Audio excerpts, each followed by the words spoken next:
الحمدللہ وہاں ایک سیاسی تحریک اٹھی اور سیاسی پارٹی اٹھی، اس نے انتخابات میں کامیابی حاصل کی، بلدیاتی انتخابات۔ اس پارٹی نے آ کر اسلام کا نام نہیں لیا، اسلام کے نام کے نعرے نہیں لگائے، جلسے و جلوس اسلام کے نام پر نہیں کیے، کام سارے اسلام کے کیے۔ وہ کیا کہ سب سے پہلے تو کام انہوں نے یہ کیا کہ لوگوں کو ان کی زندگی میں سہولتیں پیدا کی۔ جو مصیبت آئی ہوئی تھی، معاشی تباہی بربادی تھی، بدنظمی پھیلی ہوئی تھی، ترقی ملک کی روکی ہوئی تھی، پسماندہ ملک بن گیا تھا، اس اپنے شہروں کو ترقی دینی شروع کی، لوگوں کو شہری سہولتیں فراہم کی، اور ایسی سہولتیں فراہم کی کہ جب میں دوسری مرتبہ گیا اس بلدیاتی انتخابات کے بعد تو وہاں کا نظام بدلا ہوا تھا، لوگ بہت خوش تھے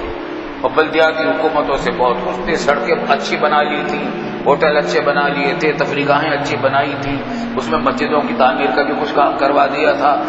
ان کے کھانے پینے کی چیزوں کو، پیپسی کے خلاف کوئی تحریک نہیں چلائی، کوکا کولا کے خلاف کوئی تحریک نہیں چلائی، لیکن اس سے بھی اسی سے ملتا جلتا ایک بہت اچھا مشروب، اپنا قومی مشروب انہوں نے ایجاد کیا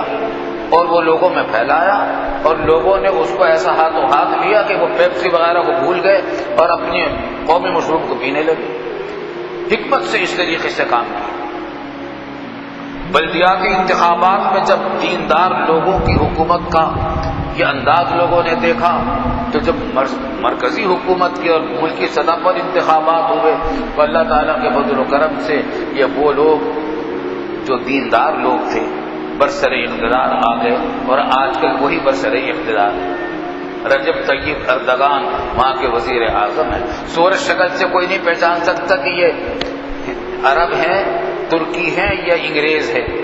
داڑھی صاف ہے اور کوٹ پتلون لباس وہی ہے، رنگت تو ان کی ہوتی ہے گوری کیونکہ خود یورپ کے ہیں وہ، لیکن کام وہ اللہ والوں کا کر رہے ہیں۔ وہاں کے لوگ مجھ سے کہہ رہے تھے کہ یہ شخص اعلیٰ درجے کے ولی اللہ ہیں، یہ لوگ صدر اور وزیر اعظم اور وزیر خارجہ دین کا کام کر رہے ہیں۔ اب وہاں انہوں نے کیا کام کیا کہ دستور میں چونکہ سیکولرزم لکھا ہوا ہے ان کے ہاں، تو سیکولرزم کی بنیاد پر ان کا کہ سیکولرزم کا تقاضا یہ کہ مذہبی آزادی ہونی چاہیے، تو مذہبی آزادی جو دی تو وہاں مذہب ہے ہی کوئی سوائے اسلام کے، بھاری اکثریت مسلمانوں کی ہے، دوسرے مذاہب بہت کم ہیں، کہا کہ تمام مذہبوں کو آزادی ملے گی، تو مسلمانوں کو سب سے زیادہ آزادی ملی کیونکہ تعداد میں وہی زیادہ ہیں، مسجدیں انہی کی زیادہ ہیں، تو انہی کے معاصر زیادہ ہیں۔ نتیجہ یہ ہے کہ وہ جتنی قدیم مسجدیں تھیں سلاطین عثمانیہ کی بنائی ہوئی، ان تمام مسجدوں کی انہوں نے تعمیر اور مرمت کرا کے اثر نو بالکل نیا سا بنا دیا، اور اس وقت الحمدللہ اب جو میں 2 سال پہلے کیا تھا اس حکومتی کے دور میں، وہ ابتدائی دور تھا اس حکومت کا، مگر اس میں بھی اچھی ترقیاتی کام کر لیے تھے۔ اب 2 سال کے بعد جو کیا ہوں تو نقشہ بدلا ہوا ہے، اتنے عظیم الشان شہر بنایا ہے کہ میں نے یورپ کے بھی درجنوں شہر دیکھے ہیں اور امریکہ میں بھی دیکھے ہیں، جاپان اور چائنا بھی دیکھا ہے، مجھے اتنا خوبصورت شہر دنیا میں کوئی نہیں نظر آیا جتنا خوبصورت شہر استنبول ہے اس وقت دنیا میں، یورپ کا کوئی شہر اس کی برابری نہیں کرتا، اتنی صفائی ستھرائی اس میں قائم کی ہے، اور حفظان صحت کے انتظامات ہیں، عمارات اچھے ہیں، سڑکیں ہیں، پل بنائے ہیں، اور اسلام پھیل رہا ہے، اور مسجدوں کے اندر الحمدللہ نمازی بڑھ رہے ہیں، داڑھی والے بڑھ رہے ہیں، برقعے زیادہ کثرت سے نظر آتے ہیں۔ چنانچہ وہاں جو کانفرنس ہوئی تھی اب وہ ہوئی تھی حضرت مولانا محمد قاسم نانوتوی رحمۃ اللہ علیہ جو دارالعلوم دیوبند کے بانی تھے، ان کے نام پر ایوارڈ دینا تھا، ایک اعزاز دینا تھا وہاں کے ایک بزرگ عالم دین شیخ محمود آفندی مدظلہم، یہ وہاں کے بڑے عالم بھی ہیں اور بڑے درجے کے صاحب طریقت بزرگ ہیں، ان کو ایوارڈ دینا تھا، مولانا محمد قاسم نانوتوی رحمۃ اللہ علیہ کے نام پر اعزاز دینا تھا۔ مناسبت دونوں میں کیا ہے کہ مولانا محمد قاسم نانوتوی رحمۃ اللہ علیہ نے اس وقت دارالعلوم دیوبند کی بنیاد رکھی تھی جب انگریزوں نے اسلامی تعلیمات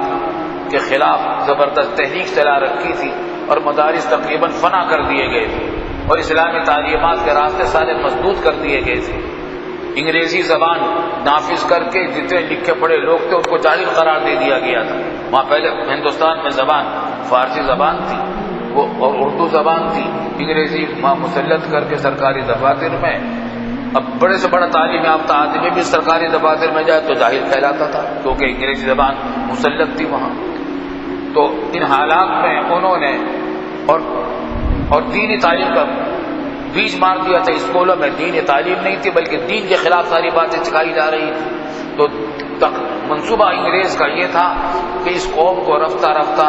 بالکل بے دین بنا دیا جائے، دین سے بے بہرا کر دیا جائے تاکہ کبھی ان کے یہاں سے تحریک آزادی نہ اٹھ سکے، کیونکہ سب سے زیادہ مقابلہ انگریزوں کا آخر وقت تک مسلمانوں نے کیا، ہندوؤں نے کوئی خاص مقابلہ انگریزوں کا نہیں کیا، سکھوں نے نہیں کیا، دوسری قوموں نے نہیں کیا، انگریز کا مقابلہ آخر وقت تک 1857 تک مسلمانوں نے کیا اپنی قربانیاں دے کر۔ تو یہ جذبہ مسلمانوں کے اندر ختم ہو جائے، اس کے جواب میں مولانا محمد قاسم نانوتوی رحمۃ اللہ علیہ نے دارالعلوم دیوبند قائم کیا، اس کو سیاست سے بالکل الگ کیا اور صرف یہ کام کیا کہ دینی علوم محفوظ ہو جائے۔ پچھلے 1200 سال کے جو دینی علوم تھے کہیں ایسا نہ ہو کہ مسلمان یہاں گم ہو کر اسپین کی طرح یہاں لوگ ہندوستان کے مسلمانوں کا حال ہو جائے کہ مسلمان ہی باقی نہ رہیں، ان کا دین ہی باقی نہ رہے، ان کا علم ہی باقی نہ رہے۔ اسلامی علوم کی حفاظت کے لیے انہوں نے دارالعلوم دیوبند قائم کیا، چنانچہ اپنے مقصد میں وہ کامیاب ہوا۔ یہی کام اب شیخ محمود آفندی نے کام شروع کیا ہوا ہے کہ وہاں چھوٹے چھوٹے مکاتب شروع کیے ہیں فی الحال، اور الحمدللہ ان کا حلقہ ارادت اور ان کا حلقہ اثر دور دور تک پھیل رہا ہے، تبلیغی جماعت بھی اپنا وہاں کام کر رہی ہے الحمدللہ۔ اب وہاں صورتحال بہت امید افزا ہے اور کچھ بعید نہیں ہے کہ اللہ تعالیٰ اس ملک کو پھر دوبارہ عالم اسلام کا رہنما بنا دے۔ سبق آموز باتیں ہیں، ان حالات میں جب اپنے پاکستان کو دیکھتے ہیں تو المناک صورتحال سامنے آتی۔ انہوں نے 1 سال کے اندر IMF کا کوئی قرضہ نہیں لیا، انہوں نے پیشکش کی، IMF والے تو بہت تیار رہتے کہ ہم حاضر ہیں، سودی قرضے لیجئے،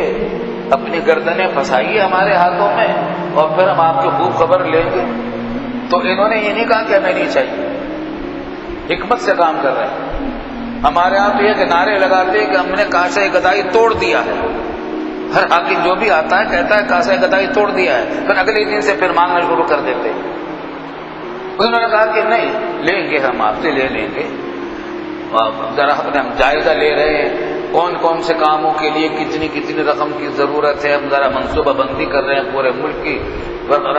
میٹنگیں ہو رہی ہیں، مشورے ہو رہے ہیں، شرائط کیا ہوں گے قرضے کی۔ 1 سال اسی میں گزار دیا۔ 1 سال گزارنے کے بعد IMF نے کہا کہ کتنا قرضہ چاہیے، انہوں نے کہا کہ اب تو الحمدللہ میں ضرورت ہی نہیں رہی۔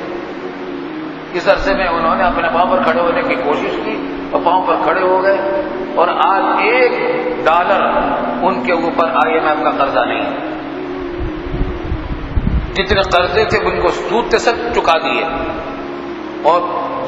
چند سالوں کے اندر یہ کیفیت ہے کہ کہاں $1 کے ہزاروں لیرے آتے تھے، اب $1 کے $2.25 لیرے آتے، $2.25 لیرے کے برابر $1 ہے۔ کہاں سے کہاں ان کی کرنسی پہنچی ہے، اس لیے کہ دیانتداری سے کام کر رہے ہیں۔ اس قوم کے اندر قومی شعور حکومت نے بھی پیدا کیا ہے، کچھ عوام کو بھی تربیت ایسی ملی ہے۔